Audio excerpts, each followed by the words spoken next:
అంటే అధికారం చూసి 151 స్థానాల్లో గెలిచి తర్వాత ఇంతకుముందు అంటే ప్రతిపక్షంలో ఉన్నప్పుడు అనుకోవచ్చు, ఇప్పుడు అధికారం చూసిన తర్వాత వెళ్ళిపోవడం కదా. ఇది అధికారంలో ఉన్నప్పుడే వెళ్ళిపోయాడు కదా రఘురామకృష్ణరాజు. అధికారంలో ఉన్నప్పుడే వెళ్ళిపోయింది కదా శ్రీదేవి. అధికారంలో ఉన్నప్పుడే వెళ్ళిపోయాడు కదా కోటమిరెడ్డి. అధికారంలో ఉన్నప్పుడే కదా నలుగురు వెళ్ళిపోయింది బయటికి. అవును అవును. అతని కొత్త ఏముందంటున్నా నేను. అంటే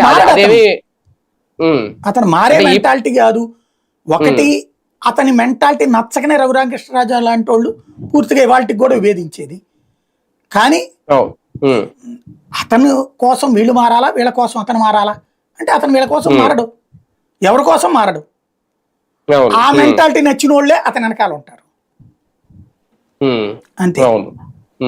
కానీ ఈ అరెస్టులు ఇవన్నీ కూడా వైసీపీకి అంటే ఈ ఏడాదిలో ఒక భారీ డ్యామేజ్ తెచ్చిపెట్టినాయి ఏమన్నా? ఇంకా అవి 4 ఏళ్ల పాటు ఇంకా ఉంటాయా? అంటే దాన్ని రెడ్ బుక్ లో అదే అంటున్నారు.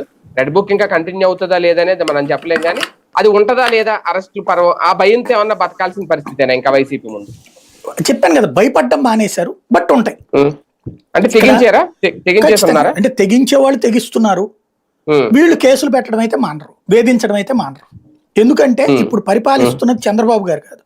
చంద్రబాబు గారిలో ఒక స్ట్రాటజిస్ట్ ఉంటారు. ఆయన ఇట్లాంటి వాళ్ళని ఎంకరేజ్ చేయరు, ఇట్లాంటి వాటిని యాక్చువల్గా.